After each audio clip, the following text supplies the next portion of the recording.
Business Live today. My name is Darryl Cole. Welcome to the program once again. Now, the Institute for Energy Security says it foresees an impending 4% increment in fuel pricing at the pumps for the first pricing window of June. IES cites the cedi's appreciation and a rebound in world oil market prices as the basis for their projection.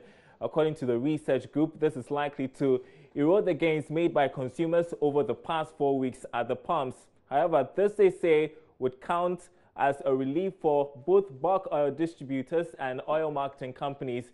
Principal Research Officer of the IAS is Richmond Roxon. Prices to go up by about 4%. When you look at the indicators, you look at crude oil prices on the world market. In the last window, the average was about $50 per barrel.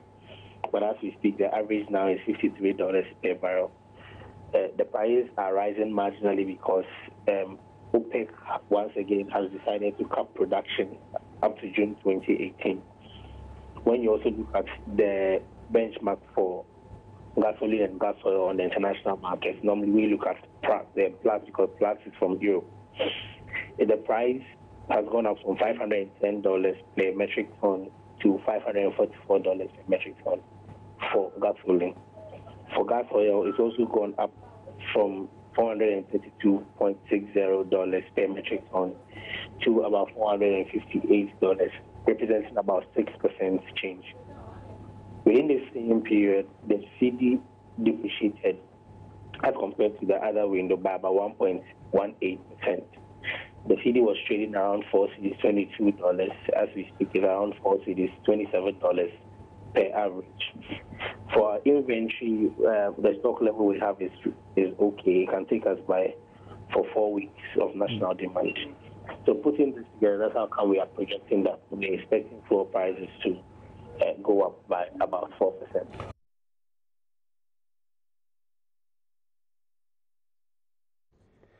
Meanwhile, the Chamber of Petroleum Consumers says it disagrees with the analysis put together by the Institute of Energy Security. We are joined on the line by the Executive Secretary, Duncan Amwa, to tell us why. Thank you very much for your time. So what exactly do you not agree with? Let me say good evening to your charity, and also state categorically that we do not support any attempt at all by anybody to incite fuel price increase in the country when indexes do not support any such attempt or movement. If you recall, some 2 weeks ago, we were told by the same institute that fuel prices were going down by some 3 to 5%. We insisted that discussions we have held with OMCs, fuel prices were likely to be maintained for the past and gone window. Indeed, no OMC whatsoever caused any price change. At a time when the discussions with the OMCs was to the extent that Ghanaians could have gotten about 1.26%, but because of the cedi's trend, it wasn't going to be wise and prudent to reduce the numbers and then go back up again. And so our agreement and understanding came to with them was to the extent that fuel prices will be maintained for that the very past window that we saw, so that even if there are challenges with the cedi further, it could still be maintained for the first window in June as we have entered. Surprisingly, you wake up to hear someone predicting about 3 to 4% increase in fuel prices. I can state categorically that no one is increasing fuel prices in Ghana as we speak, and that is not likely to even happen in the next couple of days. Well, their projection, as we understand, is based on the determinants, the city's performance and the performance of the world oil market prices, really. So isn't there justification then for the kind of argument that they raise? It will be far-fetched. Let me repeat. The indexes do not even support an increase at this time.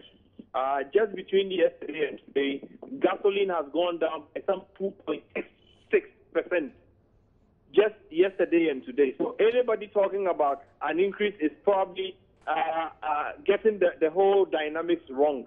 The city indeed might have lost some value, but like I indicated, our earlier discussions with a lot of the OMCs pointed to the fact that they could maintain prices for the last window and do same for this window. And what we know from the market, there wouldn't be any justification whatsoever for anyone increasing fuel prices at this time. And this is why we insist that anyone seeking to push for fuel price increases would have to be careful, because operators, as we have spoken to this afternoon, are not increasing fuel prices. So you wonder where this sort of analysis is actually coming from.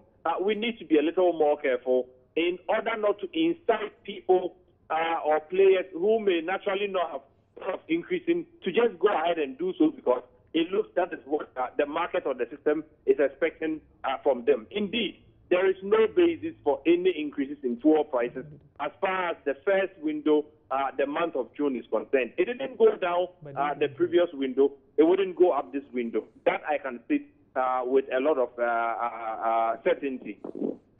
All right. Thanks very much for your time. That is Duncan Amwa, Chamber of Petroleum Consumers, speaking there on the latest projections by the IES, saying that there's an impending 4% increment in fuel pricing. Now, the Ghana Chamber of Mines is to launch an online portal for local content procurement program.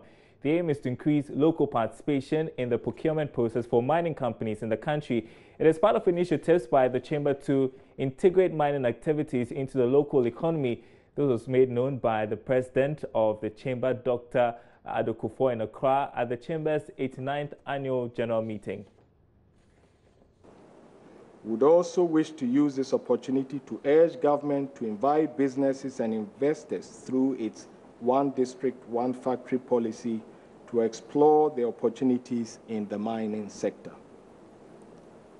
Honorable Minister, I am hereby announcing that the Ghana Chamber of Mines has initiated a process to launch an online portal on local content to provide in-depth information on mining inputs required by our members, and which we are inviting local manufacturers and suppliers to bid for. This portal, which will be launched this year, will support potential investors and local entrepreneurs who can provide these inputs with up-to-date specific information and further enhance the implementation of the local content regulations. Minister of Lands and Natural Resources has also urged the Chamber to go beyond normal procurement of materials to industrial participation so that citizens will feel part of the mining process. There have also been the debate that mining has not been integrated into the rest of the economy. It is in the light of that the Minerals Commission and the Chamber have agreed on 19 items to procure locally by the mining companies. I must say that the local content crusade must move beyond supply and mining inputs to industrial productions of these mining inputs. By this, I'm encouraging the Chamber to begin to think of participation rather than just the input. It is not in the interest of government to continue looking for rent-seeking. Rent-seeking approach by any government is an attempt for complete nationalization, and that is not the drive of this country. But as much as the mining companies are prepared to integrate the local content, making Ghanaians feel that they actually own the resources, making them feel that they can actually participate, then of course, government's hands will be opened up to all levels to assist the Chamber in any way, in any manner that is possible, for the investors to make high level of return on their investment, and for government also to achieve its responsibility of looking after its people. Well, away from that, the Finance Ministry says it would declare its final position on tax exemptions granted to businesses in November this year when it presents the 2018 budget. The ministry is currently reviewing the laws that will allow these exemptions to be granted to foreign investors and other local firms. But could this decision by the Finance Ministry clash with the GIPC, which is pushing for more tax waivers for investors? Georgia Afe has more in this report. The ministry in the interim has asked all the exemption holders to honor taxes that they were not previously paying until the review is completed. Deputy Finance Minister Kweku Kwateng is, however, promising a refund when the review is completed. Announcement in the 2017 budget was that government was going to do a comprehensive review of the exemptions regime, and that we are working on. It will duly be announced in the 2018 budget statement, the interventions we intend to pursue in respect of exemptions, and that will be known by the public. In the meantime, we have sought to deal with some of the irregularities in the regime. We are asking exemption holders to pay upfront and apply for refund, and so far it is going well. We know it is inconveniencing, to say the least, to exemption holders, but this is something we have had to do to deal with the escalation of exemptions in the economy. Once the comprehensive review of the exemption regime is complete, and we have rationalized our exemptions to make them more efficient than we're having now, government can take a second look at this requirement to pay provisionally and to get refund for exemption holders. Sources say government is bent on reviewing the exemptions because of how much the state is losing, because the country could lose billions of dollars if the review is not carried out well. But government insists the abuse of this tax regime is forcing them to go this way. And that was George Yuafe's report. Now, Fruit and Vegetable Processing and Packaging Company EdenTree Ghana has called on government to, as a matter of urgency, prioritize the agric sector in terms of providing more financing as well as introducing modern ways of farming. Chief Executive Officer of the company, Catherine Benson, says proper financing would make the sector more viable and attractive. CEO of EdenTree Ghana, Catherine Benson, was speaking to the media after an ultra-modern factory was commissioned in Tema as part of the company's 20th anniversary celebration. Catherine Benson highlighted the need for government to invest more in production rather than importation. Currently, Ghana imports vegetables from Europe, but the company says importing what could be grown here is a dent on the image of the country. I'm expecting that agriculture will be invested into, and that even the finance, the banks, I think they should task the finance sector that there should be a percentage that should go towards agriculture. Okay? It seems like everyone wants to go towards import and export because it is easy, the turnover is fast. But then we can't just have quick, easy turnover all the time. If we do that, it means that we're just going to kill the industry. We need to produce. So therefore, a percentage should go towards agri. And if it's a policy, I believe that it would assist the agricultural industry. Madam Benson also lamented the encroachment of farmland, saying it has negative impact on society. She said allowing farmlands to be used for residential purposes will affect the production of food in the future. I think there should be designated areas for farming, because I remember that when you travel, when you go out to the west, there are certain places that you cannot go and do anything because it is protected. So there should be designated areas for farming. For example, we have a 12.5-acre farm in Sawam, and it's like buildings have sprung up all around the farm. But I'm determined that it is still going to remain a farm. We are not going to use it for buildings. So we need to have designated areas that are left for farming. Otherwise, we'll just have more buildings and more buildings. Meanwhile, we can't eat buildings. EdenTree is a leading producer and distributor of high-end fresh vegetables, fruits and herbs in Ghana. Now, scientists are encouraging businesses to invest in the milk value chain to help address malnutrition, especially in children. Over 6 billion people, many of them in developing countries worldwide, consume milk and its products. Despite its high nutritious value, consumption growth rate for the product is said to be slow compared to other livestock products.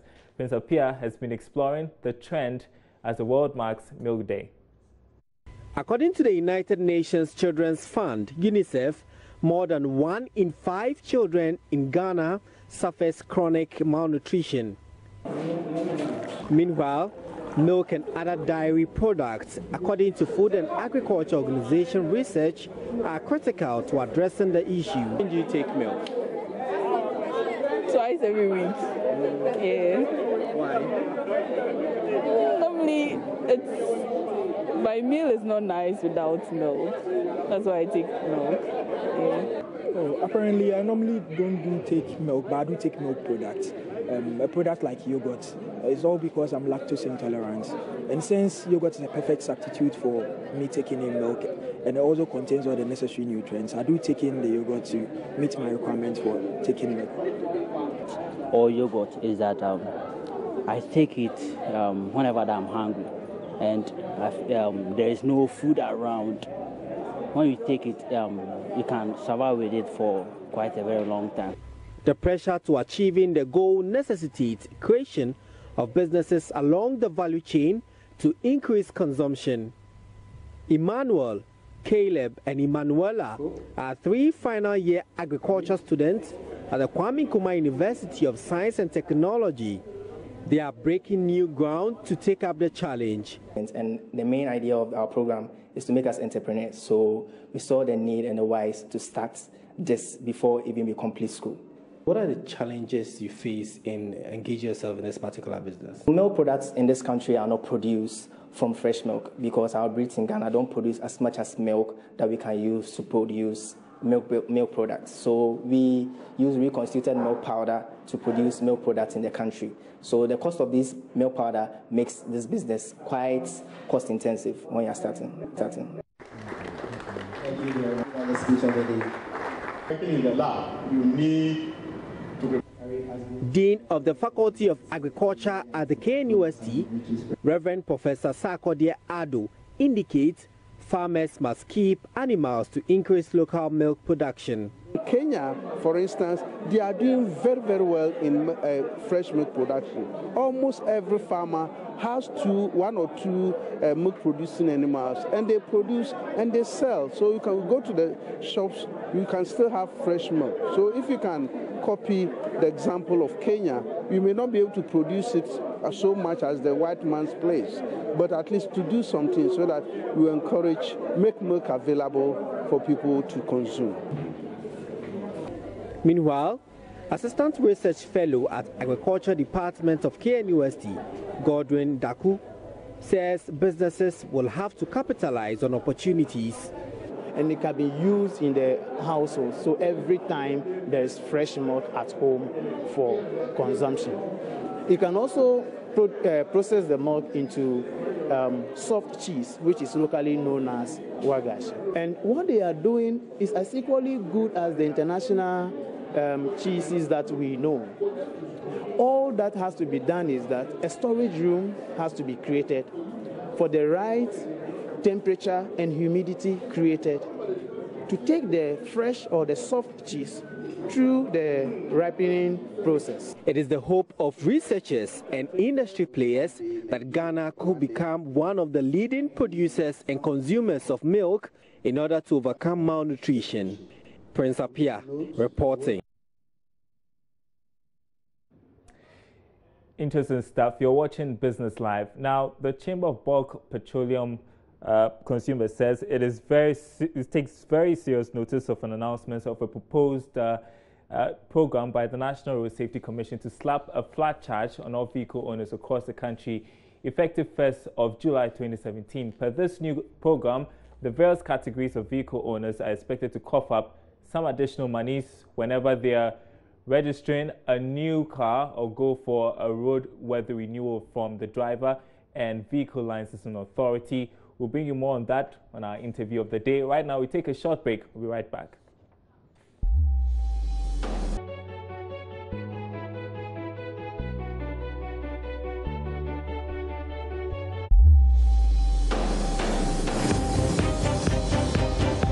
Interview of the day. Welcome back. Something else for our interview of the day. Chief Executive of the Ghana Chamber of Mines, Suleiman Okoni, has urged communities along river bodies to demonstrate against any form of illegal activities by mining companies in the country. According to him, this will go a long way to help end the Galamsey menace. If the people in the community really understand the ramifications of illegal mining on their livelihoods, not just for today but for tomorrow, then they also have a responsibility to voice out, to go on demonstrations, to make sure that everybody gets to know that we have this illicit activity in my backyard or in our backyard, so that duty bearers should be held accountable, to make sure that duty bearers do what they have to do to protect our citizenry from all the ramifications of illegal mining. So for us, illegal mining is what it is. It is illegal and it should not be tolerated.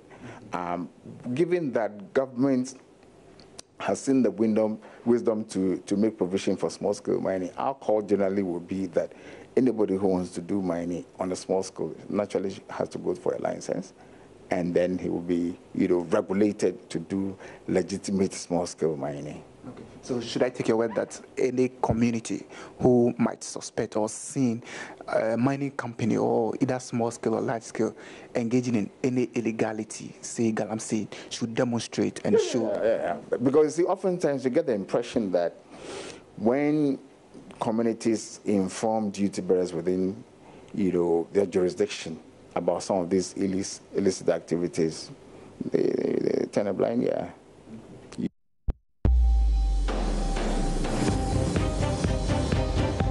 Interview of the day.